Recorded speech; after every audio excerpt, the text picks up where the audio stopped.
Buen día, en esta ocasión voy a hablar del capítulo 5, tercera semana del desarrollo, disco germinal trilaminar. Primero vamos a hablar de lo que es la gastrulación. Este es el proceso en el cual se establecen las tres capas germinales, endodermo, mesodermo y ectodermo en el embrión. Comienza con la formación de la línea primitiva en el epiblasto. En el extremo cefálico de la línea, el nodo primitivo consiste en una zona con elevación discreta a la que circunda la pequeña fosita primitiva. Las células del epiblasto migran hacia la línea primitiva, donde adquieren configuración en forma de matraz. Se desprenden del epiblasto y se deslizan debajo de él, a lo cual se le conoce como invaginación. Esto está controlado por el factor de crecimiento de fibroblastos 8, mediante la producción del factor de transcripción brachyury.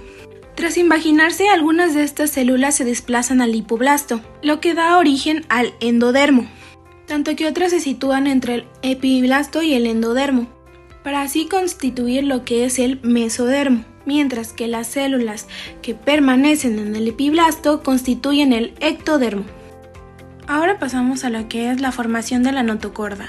Al invaginarse, las células que formarán la notocorda, las células prenotocordales a través del nodo primitivo, se desplazan en dirección craneal por la línea media hasta alcanzar la placa precordal. Estas se intercalan en el hipoblasto, de modo que por un periodo breve la línea media del embrión está constituida por dos placas celulares que forman la placa notocordal.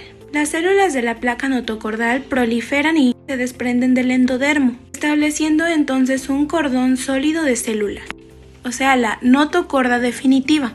Las células de la notocorda y prenotocordales se extienden en sentido craneal y en dirección caudal hacia la foseta primitiva. En el punto en que la foseta produce una muesca en el epiblasto, se le llamará conducto neuroentérico, el cual conecta temporalmente con las cavidades amniótica y el saco vitelino. La membrana cloacal se forma en el extremo caudal del disco embrionario. Está conformada por células ectodérmicas y endodérmicas, las cuales están en unión estrecha sin que exista mesodermo.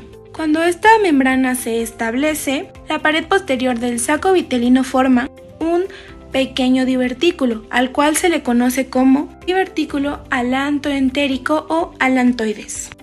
Ahora vamos a hablar sobre el establecimiento de los ejes corporales, los cuales son tres: el cráneo caudal, el dorso ventral y el izquierda-derecha.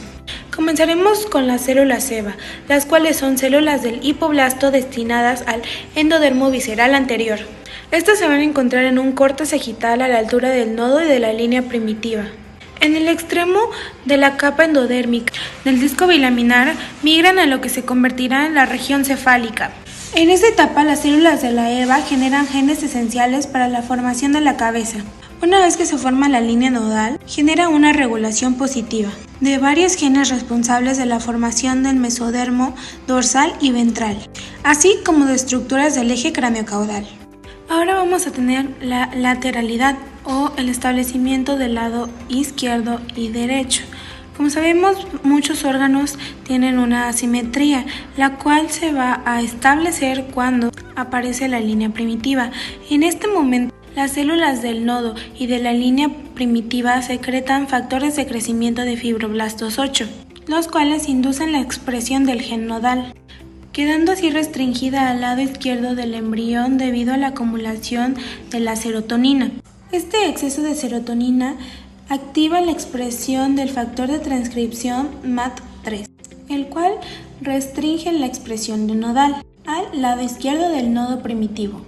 Y genes de línea media previenen la extensión de nodal al lado derecho. Y el gen que se va a considerar el gen maestro para determinar el lado izquierdo va a ser el PIT-X2. Durante la gastrulación se establece el mapa del destino, donde las células del epiblasto que migran por la línea primitiva ya quedan determinadas según su posición. La región craneal del nodo va a dar la placa precordal y la notocorda. Los bordes laterales del nodo van a dar el mesodermo paraxial. La región media de la línea primitiva va a dar lo que es el mesodermo intermedio, mientras que la región caudal va a dar el mesodermo de la placa lateral. Y por último, la región más caudal va a dar el mesodermo extraembrionario. En resumen, la posición donde migran las células va a determinar el tejido en el que se convertirán. El disco embrionario pasa de ser plano y redondo a alargarse, con un extremo craneal ancho y un caudal angosto. El crecimiento ocurre principalmente en la región craneal, gracias a la migración continua de células desde la línea primitiva hacia adelante. La línea primitiva sigue formando células hasta el fin de la cuarta semana y luego desaparece. Como resultado, la diferenciación inicia primero en la región cefálica y después en la región caudal, por lo que el embrión se desarrolla de manera cefalocaudal.